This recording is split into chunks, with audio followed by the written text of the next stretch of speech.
Driver, मेरा bag जल्दी से गाड़ी में रखो और गाड़ी निकालो, मुझे ऑफिस के लिए देर हो रही है।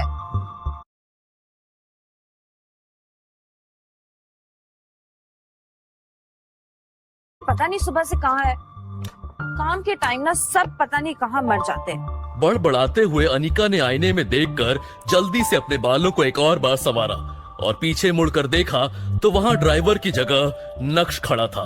अनिका, मैं वो रमनीक भाई ज्वेलर्स के पास तो गया था। लगता है तुम्हारे ये जो ज्वेलरी सेट है उसको थोड़ा टाइम लग सकता है, शायद 1-2 दिन और। सॉरी मैम, थोड़ा लेट हो गया। थोड़ा लेट हो गया? कोई काम तुम लोग से एक बार में क्यों नहीं होता है? पूरा दिन बैठ के टाइम पास करते रहते हो। मजाल है कि तुम लोग एक काम अच्छे से कर दो, कोई ना कोई बहाना बनाते रहते हो। तुम सब के सब ना एक जैसे हो, काम चोर।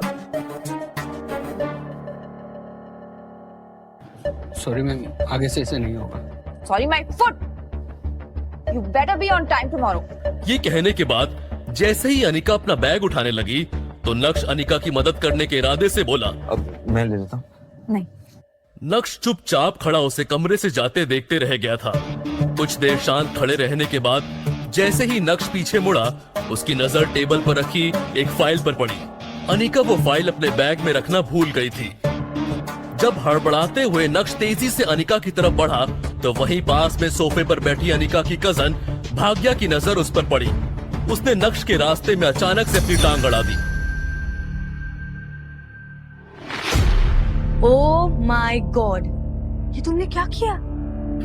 मैंने क्या किया? मैं तो अनिका वो अपनी फाइल भूल गई थी तो मैं उसे फाइल देना चाहता था, तो रास्ते में ये अचानक आ गई और अब ये अच्छा, तो अब साहबजादे के रास्ते के बीच में मैं आ गई, इसमें भी मेरी गलती है ना? बड़ी माँ आप ठीक है ना? कोई जल्दी से डॉक्टर बुलाओ। जिस आदमी ने बड़ी माँ पे गरम गरम चाय गिरा दी। अच्छी, मुझे पता है तुझे मेरी बहुत फिक्र है, पर मैं ठीक हूँ, मुझे डॉक्टर की कोई जरूरत नहीं है। बस इस निठल्ले आदमी ने मेरी साड़ी खराब कर दी। जो शिट शिट शिट, बड़ी माँ की इतनी महंगी साड़ी खराब कर दी। ये आपके एक्सक्लूसिव कलेक्शन की है ना बड़ी माँ? एक तरफ भाग्या बात का बतंगड़ बना रही थी तो दूसरी तरफ नक्श ने देखा कि अनिका वापस अंदर आ रही है। नक्श चित्रा को इग्नोर करते हुए अनिका की ओर बढ़ा। दरअसल मैं तुम्हारी फाइल। अनिका नक्श को देखे बिना ही घर से बाहर निकल गई। बस अनिका की एक प्यार भरी झलक के लिए तरस गया था नक्श। ब्रेकिंग न्यूज, गुजरात की सबसे बड़ी कंस्ट्रक्शन फर्म का भविष्य है खतरे में। क्या भानुशाली ग्रुप ऑफ इंडस्ट्रीज उभर पाएगा इतने बड़े नुकसान से? अब कौन संभालेगा भानुशाली ग्रुप ऑफ इंडस्ट्रीज की बागडोर? जानने के लिए बने रहे हमारे साथ only on Tech One News पर।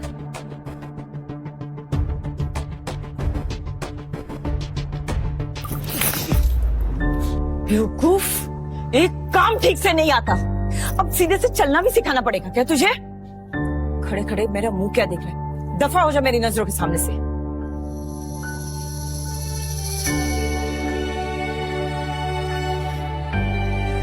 पता नहीं क्या सोचकर तेरी काका ने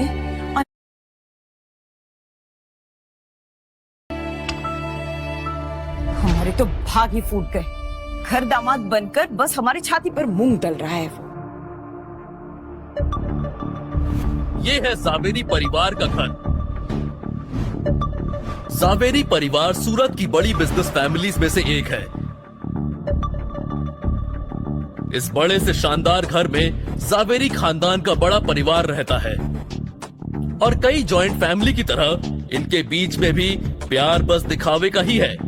अक्सर यहाँ पर सुबह की शुरुआत ऐसे ही शोर शराबे से होती है और गलती चाहे हो या ना हो, इल्जाम हमेशा इस परिवार के दामाद यानी नक्श के सर पर ही आता है। पर नक्श ने कभी भी इस बात को दिल पर नहीं लिया। हर सुबह किसी और की गलती को अपने सर लेकर मुस्कुराते हुए वो अपने काम में लग जाता है। उसने चित्रा की तरफ देखा तो उसकी नजर वहीं पास में खड़े नौकर पर पड़ी जो नक्श को दया की नजर से देख रहा था, लेकिन नक्श के चेहरे पर एक शिकन भी नहीं थी। ब्रेकिंग न्यूज, गुजरात की सबसे बड़ी कंस्ट्रक्शन फर्म का भविष्य है खतरे में। क्या भानुशाली ग्रुप ऑफ इंडस्ट्रीज उभर पाएगा इतने बड़े नुकसान से? अब कौन संभालेगा भानुशाली ग्रुप ऑफ इंडस्ट्रीज की बागडोर? भानुशाली ग्रुप? अरे भानुशाली ग्रुप तो सूरत का ही नहीं बल्कि पूरे गुजरात का सबसे बड़ा बिजनेस एम्पायर है। इनके साथ ऐसा कैसे हो सकता है? इनके साथ तो हम एक नया प्रोजेक्ट शुरू करने